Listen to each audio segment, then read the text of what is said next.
Agradezco esta invitación para poder estar con ustedes y hablar de los problemas petroleros. A mí me parece que la situación de Pemex llega a un punto crítico, es decir, está inmersa en una crisis. La empresa está dejando de cumplir los objetivos de su creación. Esto es fomentar el desarrollo, la industrialización, la creación de empleos. ¿Y qué está haciendo Pemex ahora? El objetivo central ha dejado de ser ese, para convertirse en instrumento equilibrador del corto plazo del presupuesto público y de las finanzas externas. Yo creo que las causas son muy variadas, son diversas, pero creo que el meollo de las mismas está relacionado en haber hecho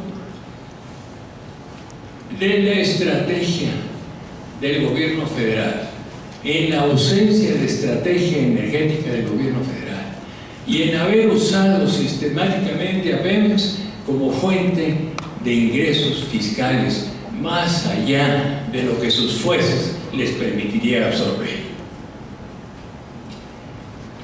Esto es una cuestión fundamental, la cual no se trata en el diagnóstico ni en las iniciativas de reforma.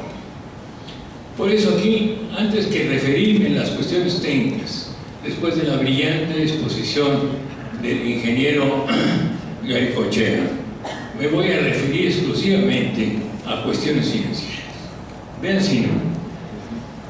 A fines de 1995, no tan lejos, el patrimonio consolidado de Pemex ascendía a 82.000, 83.000 miles de millones de pesos en 93. Ya en 2001 se había reducido a 34.000 millones de pesos, para luego casi desaparecer en los 3 últimos ejercicios.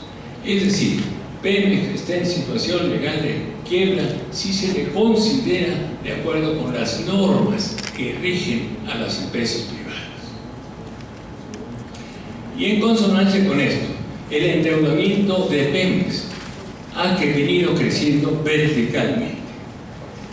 Pasa de 118.000 miles de millones de pesos a 1.164 millones de pesos en ese mismo periodo, es decir, de 1995 a 2006. Es decir, en este plazo tan breve sube 10 veces el endeudamiento de Pemex. Entonces, la descapitalización de Pemex ha sido brutal y se ha producido de manera sistemática y deliberada desde hace 3 o 4 lustros. Cabe preguntar, ¿por qué ha ocurrido esto? ¿Y por qué ha ocurrido cuando Pemex tiene enormes utilidades antes de pagar impuestos y pérdidas recientes después de cubrirlos? La situación es evidente. A Pemex se le está expoliendo y quitándole todas sus rentas y sus capacidades conexas de regenerar la producción, la exploración, el desarrollo y su modernización. El fisco federal se ha llevado nada menos de 95 a 2006 de 3 millones de millones de pesos. 3 millones de millones de pesos. Y por eso es que todas estas cosas de la corrupción de Pemex no es que no existan, es que la principal corrupción de Pemex está en otro lado, está en la extracción de recursos extraordinarios de la empresa. Y junto a esto, se ha venido disminuyendo la inversión presupuestaria de Pemex. ¿Cuánto se ha batido? Ha bajado de 8.3 a 1.8 miles de millones de dólares, casi 80% entre 82 y 2006. Y en contraste, la inversión realizada por Pemex se financia fundamentalmente vía pidirejas en un 89%. ¿Y por qué es esto? Porque el gobierno se lleva los recursos de Pemex y luego lo obliga a endeudarse. no es, señores, endeudamiento de Pemex, es en rigor endeudamiento del gobierno federal. Aún así, tenemos una deuda en pidiegas de 50 a 60 mil millones de dólares, enorme y costosa. Pemex, sin embargo, desempeña un papel fundamental en el equilibrio del mercado externo. No solo contribuye significativamente a los ingresos de la balanza de pagos, sino aporta recursos suficientes para hacer el servicio de la deuda pública y de la privada. Y todavía le sobra dinero.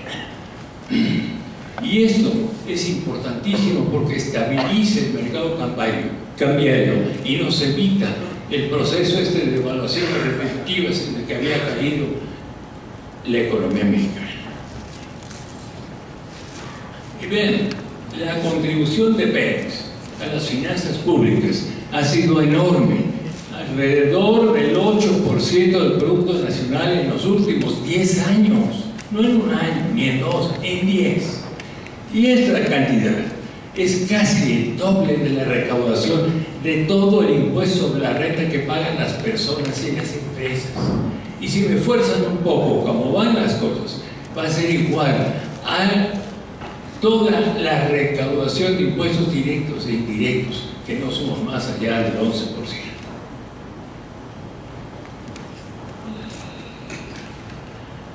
Comparen esto, comparen este aporte de Pemex a las finanzas públicas con lo que se espera se recaude en la última reforma impositiva del IEP.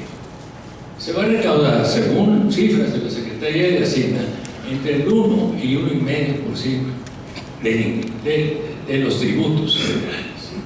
O sea, que se necesitaría para compensar lo de Pemex 4 o 5 reformas fiscales como las del IEP.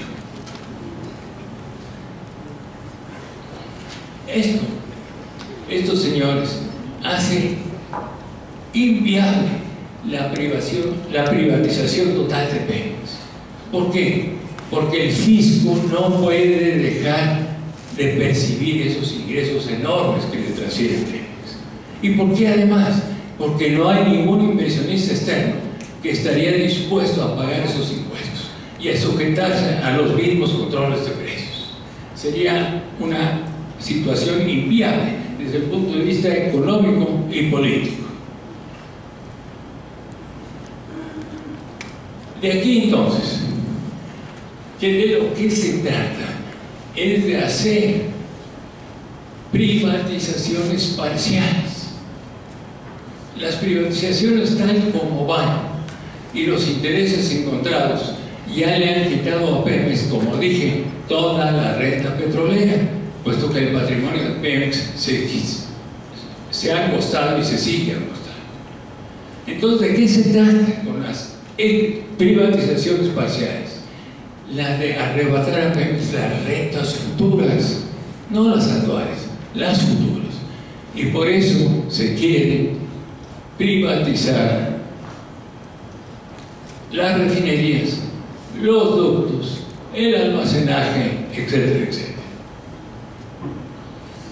Pero lo que nos debemos dar cuenta es que Pemex está sujeto en el vértice de una serie de presiones políticas para la distribución de la renta petrolera.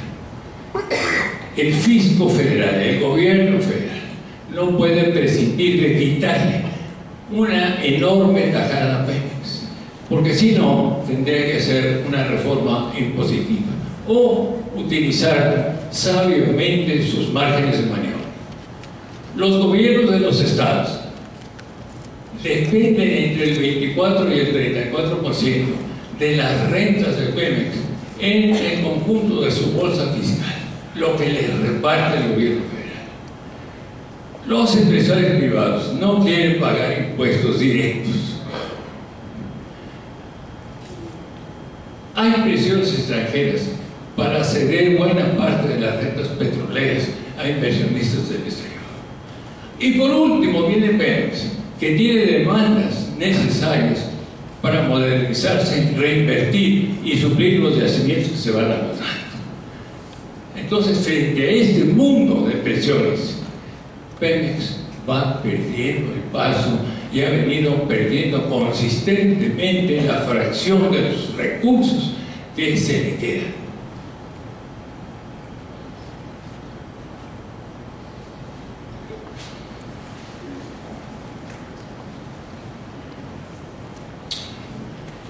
Esta es la verdadera situación de Pemex. Puede ser que haya todo un plan para ir desmantelando a Pemex. Puede ser que no exista. Pero lo que sí hay son tensiones distributivas que apenas puede resistir la empresa. Pero, en el fondo, buena parte de estas presiones por las rentas petroleras son falsas. Se ha venido aduciendo que Pemex no puede modernizarse porque no hay recursos ni del gobierno ni del país. Luego se dijo que Pemex no tiene las capacidades técnicas después de haber desmantelado sus grupos de ingenieros o al Instituto Mexicano del Petróleo. Luego se dijo que como si Noruega o Brasil invitan a empresas extranjeras a participar en las rentas. ¿Por qué no lo hacen México? Se olvidan que Noruega o Brasil tienen una tasa impositiva enorme, prácticamente insospechada en el caso de México. Entonces, es muy claro, las tensiones políticas están ahogando a Pemex, y de lo que se trataría en un foro como este es de ir despejando las dudas y darle un valor de oxígeno a la empresa que se manifieste desde muy diversas maneras. Muchas gracias.